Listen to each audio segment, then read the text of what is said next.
1847 میں ایک Irish artist James مخونی نے آئرلینڈ کے حالات کی کچھ اس طرح سے پکچر کھینچی۔ آئرلینڈ کی گلیاں لوگوں کی لاشوں سے بری ہوئی تھیں، مائیں اپنے بھوکے بچوں کو سینے سے لگائے روٹی کے چند ٹکڑوں کے لیے بھیک مانگ رہی تھیں۔ ہر طرف غریبی، بھوک، مایوسی اور موت کے سائے منڈلا رہے تھے۔ آئرش پوٹیٹو فیمن یا جسے گریٹ ہنگر بھی کہا جاتا ہے، صرف 7 سالوں میں 10 لاکھ آئرش لوگوں کی جان لے چکا تھا۔ پورے آئرلینڈ کی 11% آبادی اس فیمن کے نتیجے میں موت کے منہ میں چلی گئی۔ یہ اتنا بڑا ڈیزاسٹر تھا کہ آج کی ڈیٹ تک آئرلینڈ کی آبادی ریکور نہیں ہو سکی۔ اس قحط کے گزرنے کے بعد بھی کئی 100 سال تک آئرلینڈ ایک غریب اور بیکورڈ کنٹری ہی رہا۔ مگر آج اگر آپ دنیا کے امیر ترین کنٹریز کی لسٹ دیکھیں تو آئرلینڈ آپ کو دوسرے نمبر پر نظر آئے گا۔ آئرلینڈ کو دنیا کی سب سے ایجوکیٹڈ، امیر اور ہیپیسٹ نیشن کہا جاتا ہے۔ آئرلینڈ کی اکانومی اتنی سپیڈ سے گرو کر رہی ہے کہ چند سالوں میں آئرلینڈ دنیا کا امیر ترین کنٹری بن جائے گا۔ لیکن آئرلینڈ کے پاس نہ تو ناروے اور قطر کی طرح ٹریلینز آف ڈالرز کے آئل ریزروز ہیں، نہ ہی اس کے پاپولیشن سنگاپور یا لگزمبرگ کی طرح چھوٹی ہے، اور نہ ہی اسے سوئٹزرلینڈ کی طرح کوئی تاریخی ایڈوانٹیج ملا ہے۔ تو پھر یہ اتنی بڑی ٹرانسفارمیشن کیسے ہوئی؟ بھوک اور موت کے سائے سے نکل کر آج آئرلینڈ اتنا امیر کیسے بنا؟ یہ سب باتیں جانتے ہیں آج کی اس ویڈیو میں۔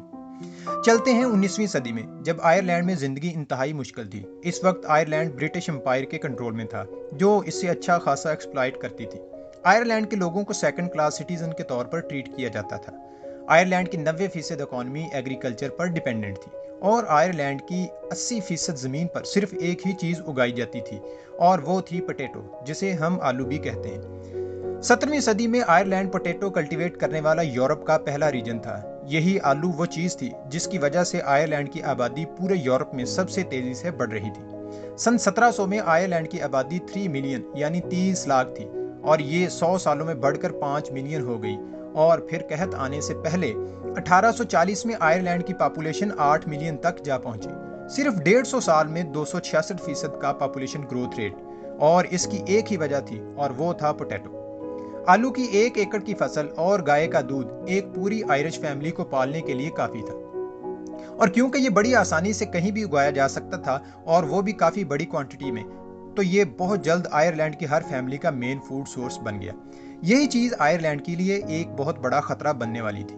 آئرلینڈ کی ساری آبادی صرف ایک کھانے پر ڈیپینڈنٹ ہو چکی تھی، اور اسی لیے جب 1845 میں آئرلینڈ میں قحط پڑا اور آلو کی فصلیں تباہ ہونا شروع ہوئیں تو لاکھوں کے حساب سے لوگ مرنا شروع ہو گئے۔ آپ لوگوں کو شاید اندازہ نہیں ہے کہ یہ کتنی بڑی ٹریجڈی تھی، اور ابھی تک آئرلینڈ اس کے ایفیکٹ سے باہر نہیں نکل سکا۔ میں آپ کو ایک ایگزامپل سے سمجھاتا ہوں۔ 1840 میں آئرلینڈ کی آبادی تھی 8 ملین۔ 1845 میں آئرلینڈ میں زبردست فیمن آیا، جس کی وجہ سے پوٹیٹو کی قریباً 40% فصلیں تباہ ہو گئیں، اور ایک سال بعد یعنی 1846 میں آلو کی ساری فصلیں تباہ ہو چکی تھیں۔ آپ اندازہ کریں کہ آپ کے پاس کھانے کی ایک ہی چیز ہو اور وہ بالکل ختم ہو جائے تو کیا حشر ہوگا۔ اس سارے عرصے میں برٹش امپائر نے آئرلینڈ کی بالکل بھی کوئی مدد نہیں کی۔ صرف 10 سالوں میں یعنی 1845 سے 1855 کے درمیان آئرلینڈ کی آبادی میں سے 30 لاکھ لوگ کم ہو گئے۔ اس 30 لاکھ میں سے 10 لاکھ لوگ بھوک اور بیماری سے مر چکے تھے، جبکہ باقی 20 لاکھ لوگ آئرلینڈ چھوڑ کر امریکہ کی طرف بھاگ گئے۔ اتنی بڑی امیگریشن امریکن ہسٹری میں کبھی نہیں ہوئی تھی، اور اسی لیے 1860 میں امریکہ میں 81% امیگرینٹس آئرش تھے۔ یہ اتنا بڑا لاس تھا کہ 200 سال گزرنے کے باوجود ابھی تک آئرلینڈ اس پاپولیشن گیپ کو دوبارہ فل نہیں کر سکا۔ اسی لیے آئرلینڈ آج یورپ اور دنیا کا وہ اکیلا کنٹری ہے جس کی کرنٹ پاپولیشن 1840 کی پاپولیشن سے بہت کم ہے۔ فیمن تو 6-7 سالوں میں ختم ہو گیا، مگر آئرلینڈ کے حالات خراب سے خراب تر ہوتے گئے۔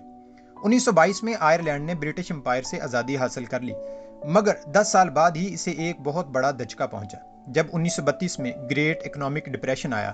آئرلینڈ پہلے ہی باقی دنیا سے کٹ آف تھا، اور برٹن سے اس کے ریلیشنز ویسے ہی ٹھیک نہیں تھے، جس کی وجہ سے اس کی اکانومی زبردست کرائسس کا شکار ہو گئی۔ اس گریٹ ڈپریشن میں پوری دنیا کی اکانومی تباہ ہو گئی تھی، سوائے ایک کنٹری کے، اور وہ تھا Soviet Union. Soviet Union nationalisation اور پروٹیکشن پالیسیز کی وجہ سے انٹرنیشنل بینکنگ سے کٹ آف تھا، اور اسی لیے اس کرائسس میں اسے کوئی خاص فرق نہیں پڑا۔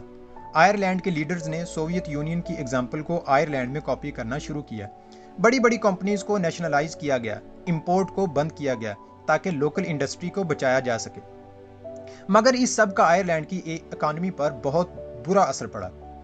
آئرلینڈ کے پاس اپنے کوئی نیچرل ریسورسز تو تھے نہیں اور نہ ہی باقی یورپ کی طرح آئرلینڈ میں کوئی بڑی انڈسٹری تھی، اسی لیے امپورٹ بند کرنے سے را مٹیریل کی مزید شارٹیج ہوگی اور صرف 10 سالوں میں حالات اتنے زیادہ خراب ہو گئے کہ 5 لاکھ اور آئرلینڈ چھوڑ کر بھاگ گئے۔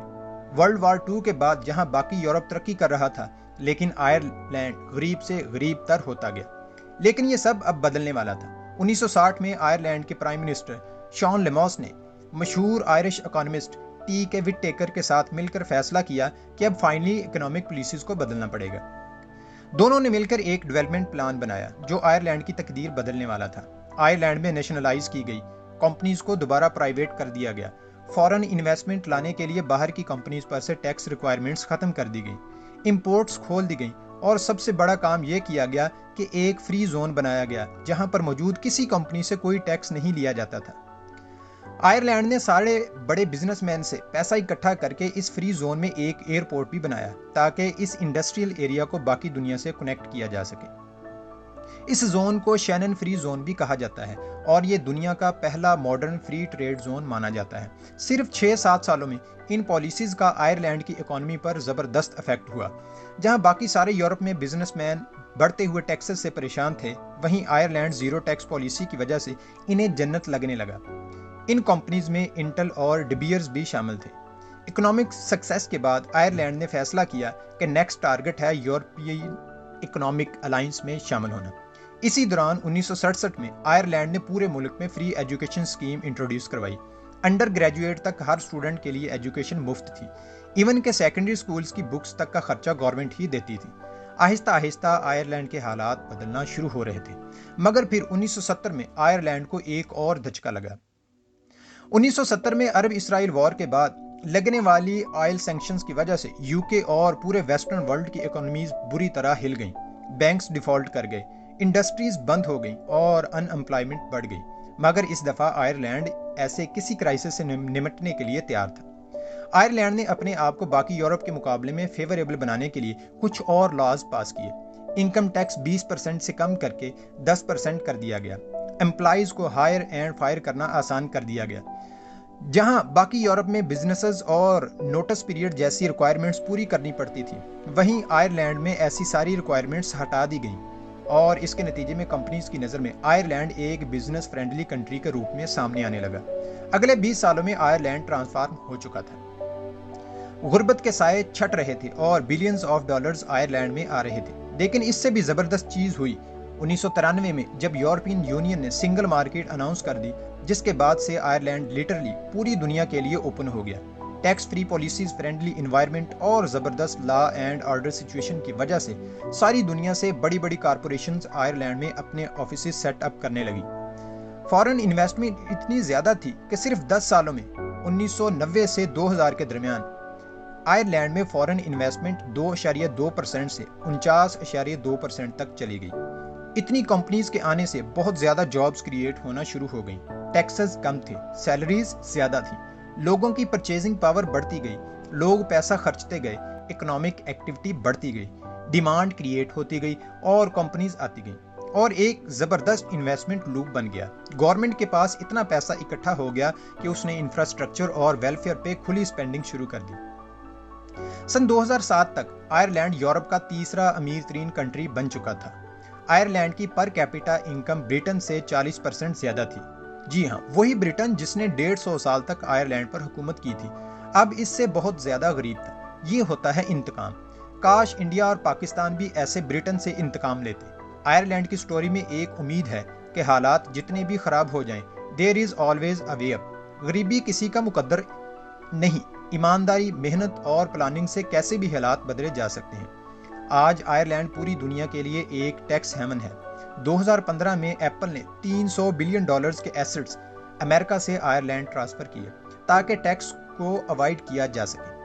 ایجوکیٹڈ ورک فورس، زبردست انفراسٹرکچر اور لو کرائم ریٹ وہ فیکٹرز ہیں جن کی وجہ سے آئرلینڈ دنیا کے سارے بزنس مین کے لیے بہت اٹریکٹیو ہے، اور یہی اٹریکٹیونیس اسے بہت جلد دنیا کا سب سے امیر ترین کنٹری بنا دے گا۔